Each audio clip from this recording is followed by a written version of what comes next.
Hello guys, welcome to my YouTube channel. आज का हमारा जो टॉपिक है वो है electric quadrupole movement of the nucleus.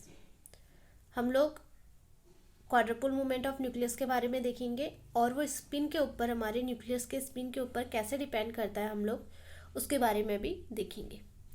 तो टॉपिक स्टार्ट करने से पहले हम समझ लेते हैं कि एक्चुअल में क्वाड्रपोल है क्या चीज़। देखिए, quadrupole is the arrangement of the four charges. Quadrupole क्या है? चार चार्जेस का, जैसे 1 2 3 4, इस फोर चार्जेस का क्या है? अरेंजमेंट है। जैसे हमारा डाइपोल 2 चार्जेस का अरेंजमेंट था, वैसे क्वाड्रपोल क्या है? 4 चार्जेस का अरेंजमेंट है। या हम सिंपल क्या कह सकते हैं कि दो डाइपोल्स का क्या है? अरेंजमेंट है, जो कि एक दूसरे के अपोजिट लगे हुए हैं। The simplest quadrupole can be generated by the two dipoles aligned oppositely. अब इसका क्वाड्रपोल मूवमेंट क्या होगा? जैसे हमारा इस quadrupole movement is given by Q is equal to 2p D dash. P क्या है? एक जो आपका एक डाइपोल है उसका डाइपोल मूवमेंट है, तो P की वैल्यू क्या होगी? QD। तो साथ में क्या होगा? 2QD D dash. अब D और D क्या है? हमारी लेंथ है, तो यहाँ से हमारे पास क्या आ जाएगा? इसकी यूनिट कहीं ना कहीं मीटर स्क्वायर या एरिया की यूनिट के जैसे आनी चाहिए। तो क्वाड्रपोल हमारा सिंपल हो गया कि हमारे चार चार्जेस का अरेंजमेंट। अब हम देखते हैं कि हम न्यूक्लियर क्वाड्रपोल से क्या समझते हैं।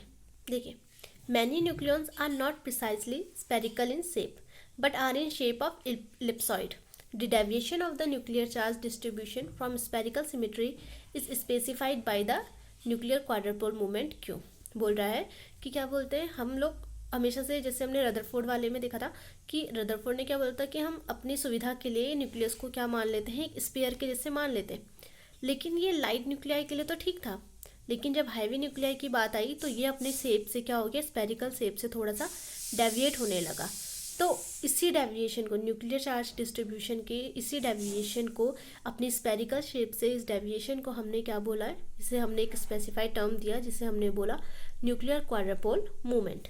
This deviation of the nuclear charge distribution, nuclear charge distribution का मतलब क्या है कि स्पेस के जो हमारा ये स्पेयर है इसके अंदर क्या होगा? हमारा चार्ज जो है यूनिफॉर्मली डिस्ट्रीब्यूटेड होगा। तो अगर ये स्पेयर में है तो एक प्रॉपर एक स्पेयर के फॉर्म में डिस्ट्रीब्यूट होगा। लेकिन अगर ये स्पेयर से, जैसे मान लीजिए इधर की तरफ को है तो इधर को इसका डिस्ट्रीब्यूशन ज़्यादा हो रखा है, अगर इधर को है तो इधर को इसका डिस्ट्रीब्यूशन हमारा ज़्यादा हो रखा है।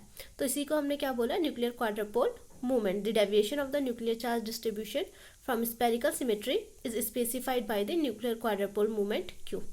अब हमारे पास क्या है? हमने इसकी सिमेट्रिक एक्सिस माननी है और हमने इसकी सिमेट्रिक एक्सिस जो है जेड एक्सिस की तरफ को मानी है। मान लीजिए ये कोई न्यूक्लियस है हमारा, हमने इसकी सिमेट्रिक एक्सिस इधर को ऊपर को जो है जेड एक्सिस की तरफ को मान ली।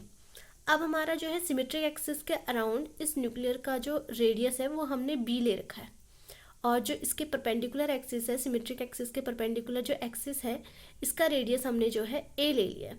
तो वहाँ पे हम क्वाड्रपोल मूवमेंट को कैसे लिख सकते हैं? Q is equal to 2/5 Z b square minus a square. यहाँ पे जेड जो है ये एक्सिस नहीं है, एक्सिस को मैंने इस तरीके से लिखा गया है। यहाँ पे जो जेड है वो एटॉमिक नंबर है उस न्यूक्लियस का, ठीक है। Let b be the radius of nucleus along symmetric axis and A be the radius of nucleus along axis perpendicular to the symmetric axis, then Q is equal to 2/5 Z B square minus A square। अब देखिए इस relation के according आप इस diagram पे आइए। देखिए हमारे पास कुछ इस तरीके से है। अगर हमारा B और A, मैं इन दोनों को बोल देती हूँ इक्वल है, तो एक परफेक्ट क्या हो जाएगा? हमारे पास पेयर मिल जाएगा, ठीक है। और इस टाइम पे हमारा Q जो है वो 0 निकल कर आएगा। यहाँ पे डेविएशन हमारा बिल्कुल भी नहीं हो रहा है, तो Q हमारा क्या आ गया? 0 आ गया। लेकिन अगर मेरा क्या हो जाता है? बी वाली जो रेडियस है, यानी कि सिमेट्रिक एक्सिस के अलॉन्ग जो रेडियस है वो A से ज़्यादा हो जाती है, तो यहाँ पे हमारा शेप कुछ इस तरीके से आ जाएगा, यानी कि चार्ज डिस्ट्रीब्यूशन क्या है? सिमेट्रिक एक्सिस के अलॉन्ग हो जाएगा ज़्यादा। तो ऐसे में हमारा जो शेप है वो प्रोलेट शेप आ जाएगा, और यहाँ पे हमारा Q जो है वो ग्रेटर देन 0, यानी कि Q की वैल्यू हमारे पास पॉजिटिव निकल कर आएगी।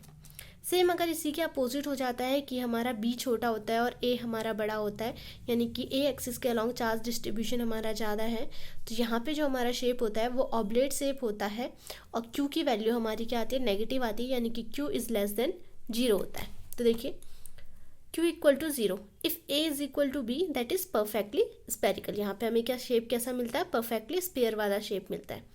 This is the case of light nuclei. ये कौन सा केस है कि हमारा जब न्यूक्लियाई क्या होता है, लाइट यानी कि छोटे न्यूक्लियस के लिए हमारा ये केस एप्लीकेबल होता है। And here charge distribution is spherically symmetric, और चार्ज डिस्ट्रीब्यूशन क्या है हमारा, बिल्कुल स्पेयर में सिमेट्रिक है। Q is positive when B is greater than A and the charge distribution is stressed in the direction of symmetric axis and then nucleus takes the prolate spheroid shape। यानी कि क्या है हमारा, ये symmetric axis के along हमारा charge distribution ज़्यादा है, तो यहाँ पे हमारा शेप क्या आ गया, प्रोलेट स्पेरॉइड, यानी कि आपका एक एग जैसा शेप आ गया।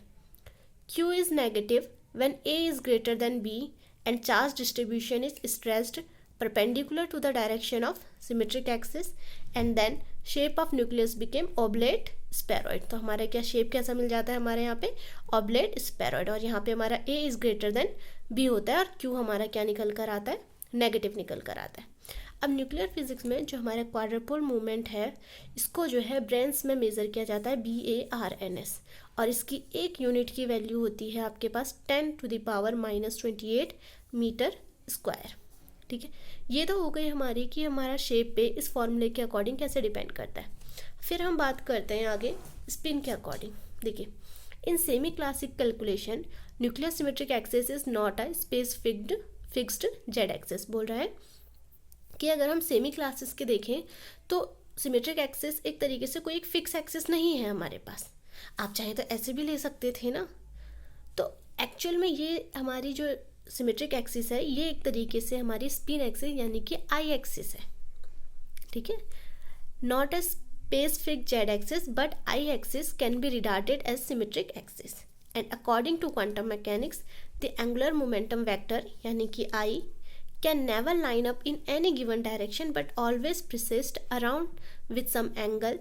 The magnitude of I star is √I plus 1 h cut and the maximum projected value is I h cut। बोल रहा है कि क्या बोलते हैं, हमने जो है ये एक जो परफेक्ट जो आपका जो आई एक्सिस है उसी को हम क्या लेते हैं, सिमेट्रिक एक्सिस लेते हैं। हमारी कोई परफेक्टली सिमेट्रिक एक्सिस नहीं होती है, लेकिन वो जो सिमेट्रिक एक्सिस होती है कभी भी ऐसे सीधे लाइन अप की तरफ से नहीं होती। जैसे आपका अगर अर्थ भी आपकी स्पिन करती है तो आपकी स्पिन वो इस तरीके के एक एंगल बना के करती है, मतलब इस तरीके से आप लेते हैं तो वो कुछ टिल्ट होती है।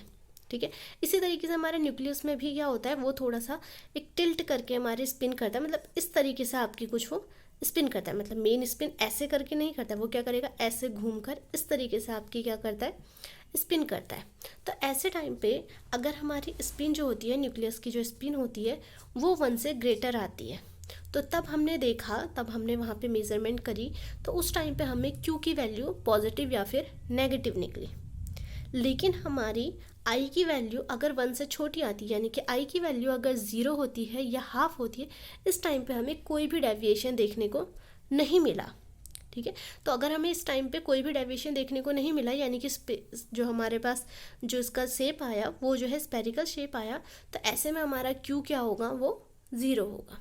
ठीक है, इस तरीके से ये एक्चुअल में क्या होता है कि जो हमारा ये फॉर्मूला हमने लिखा था, इसमें आगे एक और टर्म आ जाता है 2i - 1 करके, इस तरीके से वो हमारे काम का नहीं। बस हमें इतना ही ध्यान रखना है कि i अगर हमारा क्या होगा, ग्रेटर देन 1 होगा, तो हमारे पास Q की वैल्यू पॉजिटिव या नेगेटिव होगी। लेकिन अगर हमारे पास i की वैल्यू 0 या फिर हाफ होगी, तो वहाँ पे हमारे पास Q की वैल्यू क्या होगी, 0 होगी। ठीक है, फिर इसके बाद कुछ डेटा है, जैसे हमारे पास लार्जेस्ट पॉजिटिव क्वाड्रपोल मूवमेंट जो हमारा कितना आ रहा था, 8 × 10⁻⁻28 मीटर स्क्वायर, और लार्जेस्ट नेगेटिव क्वाड्रपोल मूवमेंट जो है हमारा -3 × 10⁻28 मीटर स्क्वायर। फिर एक न्यूट्रॉन होता है, उसके लिए हमारा क्वाड्रपोल मूवमेंट ये बहुत इंपॉर्टेंट है, इसकी वैल्यू होती है 2.73 × 10⁻31 मीटर स्क्वायर। ये था हमारा electric quadrupole movement of nucleus का टॉपिक। इसमें हमने डिटेल से देख लिया है कि क्वाड्रपोल मूवमेंट क्या होता है और न्यूक्लियस के लिए हमें उसे कैसे निकालना है। नेक्स्ट वीडियो में मिलती हूँ आपसे नेक्स्ट टॉपिक के संग, तब तक के लिए टेक केयर, गुड बाय।